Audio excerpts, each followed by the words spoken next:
Shout out sa mga magulang dyan. Nako, tuition fee na naman. Kamusta na ang pangarap nyo na makapag-aral at makapagtapos ang inyong anak sa kolehiyo? Kung yan ang problema nyo, panoorin mo tong video na ito. Videos that will make you wealthy and debt-free. Hi there, this is Chinky Tan, your pambansang wealth coach. Nako, sa dami ng gastusin, alam mo, sa totoo lang, isa sa pinakamalaking gastusin po natin na talagang kumakain sa ating budget ay walang iba kundi ang edukasyon. Siyempre naman, isang malaking problema po yan at kailangan po talaga mag-aral ang ating mga anak. Hindi naman pwede maging mangmang. Kaya nga, sa araw na ito, pag-usapan natin, ano pong kailangan natin malaman para tayo maging handa, magkano po ang tuition fee at magiging future tuition fee na maging anak, at siyempre naman, ano ang alternatibo para makapagtapos ng maayos na hindi mabubutas ang iyong bulsa. So mga magulang, syempre nangangarap po tayo na ayusin po natin ang ating budget pagdating sa edukasyon. Pero itong tanong, magkano ba ang tuition fee 5 years ago? 5 years ago, ang mga public university po ay syempre covered by the government. Pero syempre may mga miscellaneous fee lang ng konti yan. Pero pagdating sa private po, 5 years ago, nasa 60 to 200,000 pesos per year. Depende kung ano eskwelahan nyo. Pero alam nyo, ngayon po, mga magkano na po, nag-increase na siya to 80,000 to 350,000 pesos per year. So, to cut the long story short, in another 5 years from now, okay, 2024 po ngayon, by 2029, ang projection po ng tuition fee, more or less per year, kapit, nasa 120,000 to 500,000 pesos per year. Nye. Grabe I-divide lang po natin by 12 months po yan, okay? Pag dinivide natin by 12 months yan, ngayon, presently, today, di ba, 80,000 to 350,000. 80,000 divided by 12, more or less, nasa 7,000 pesos per month ang itatabi mong pera. Per child, minimum. Opo. Kung dalawang anak, di 15,000 na, di ba? 15,000 na ang nagagastos sa tuition fee pa lang. But wait, there's more. Siyempre, ayan, transportation, magkano? 5,000 pesos yan per semester. Allowance yan, more or less, nasa 5,000 to 10,000 pesos per month. School supplies, di ba? Nasa 5,000 to 10,000 per semester.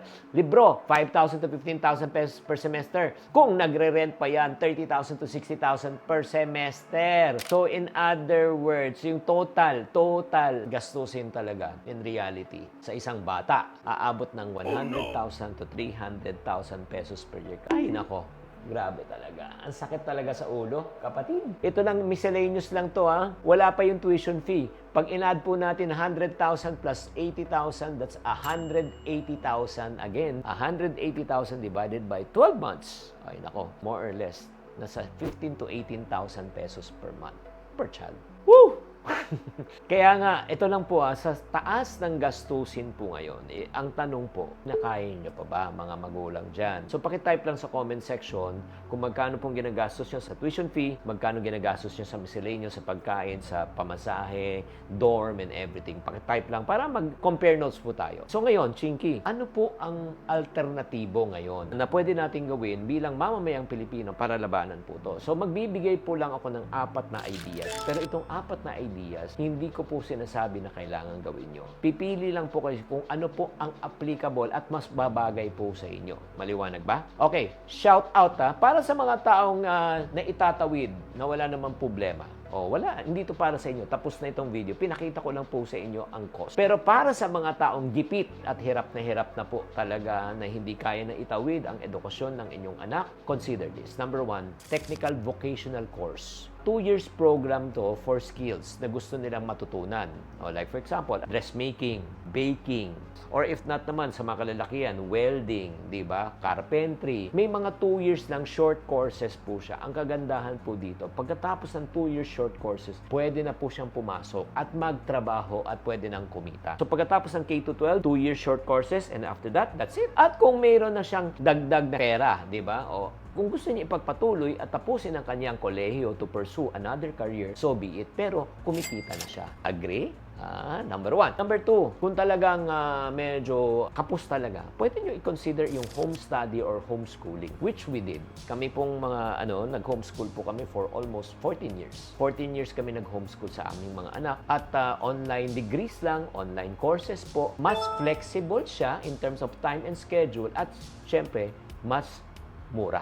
Cheaper. Kaya nga, if you want to learn more about homeschooling, kung kayo ay interesado, actually, my wife wrote a book about homeschooling. Kung gusto niyo malaman, ilalagay ko na lang sa comment section kung ano po yung librong yun. I-check out yun na lang po. And then next, number 3, kung talaga medyo may abilidad ang anak nyo, or 'di ba sa skills, athlete, or if not naman talaga matalino, apply for scholarships, no? Scholarships yung importante po talaga. Na para malibre na po. Kunyari, swimming, track and field, di ba? Basketball, volleyball. Maraming ino-offer po ng scholars. Malay nyo kung talagang gamitin ang kanilang angking talento. At kung talagang kapos na kapos pa rin talaga at wala na, ako po makikiusap po sa mga especially nagpa-follow po sa akin. I-consider po natin mag-take ng gap year. Ano ibig sabihin ng gap year? Titigil ng pansamantala ang mga anak ninyo sa pag-aaral. Chinky, paano na kung maiwanan yan? Ano sasabihin ng kapitbahay na? Ano sabihin ng mga kamag-anak na? Ano sabihin ng... Ito. Huwag mong isipin kung anong sasabihin ng ibang tao. Ang isipin mo, ang kakayanan ng bulsa mo. Kapatid, ito lang naman mangyayari niyan eh. Pag pinilit mo yan, may ending yan, may stress ka. May ending yan, malulubog ka sa utang. Ending yan talaga, kakapit ka sa patalim. Wala naman pong masama kung magtumigil lang ng 1 taon para makabuelo. 'Di ba? Para makaipon. Pagkatapos yan, baka pwede rin magtrabaho yung anak nyo kung sa gustong gulang na at kumita na kahit online lang para makaipon ng pera para pang tuition at pambala next year para matuloy ang pag-aaral. Tama? At by the way, baka sabihin nyo naman, sinasabi mo naman, bakit hindi mo naman naranasan? Oy, kami rin po ay nag-take ng gap year ng 1 taon. Opo, lahat ng aming anak, tinigil muna namin, nag-pause muna kami.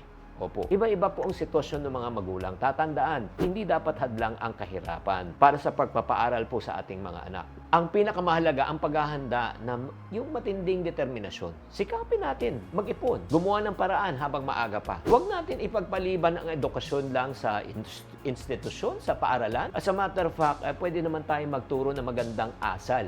Di ba? Ang sa ating sariling pamamahay, di ba? Kaya simulan na po natin ang paghahanda sa ating anak para sa kanilang kinabukasan, hindi lang sa paaralan, kundi pati na rin sa kabayan. Kaya para sa mga tao naman, ito naman, para sa mga tao na may problema talaga sa finances, ang tanong ko po sa inyo, gusto nyo ba madagdagan ng inyong kita? Gusto nyo ba magkaroon ng money-making machine na parang ATM sa bahay? Meron ba yon? Oo, na makakapag-withdraw ka anytime kung kayo interesado. Nako, meron kayong panunuorin na video sa link. Libre po siya. Check nyo na lang po sa comment section o sa description section para mapanood niyo ang money making machine. Sana naman nakatulong po tong episode na ito sa inyo, mga ka-friendship, lalo na mga magulang na namumblema po sa kanilang tuition fee para sa anak. Tatandaan, tamang karunungan, tamang disiplina po ang susi sa pagyaman.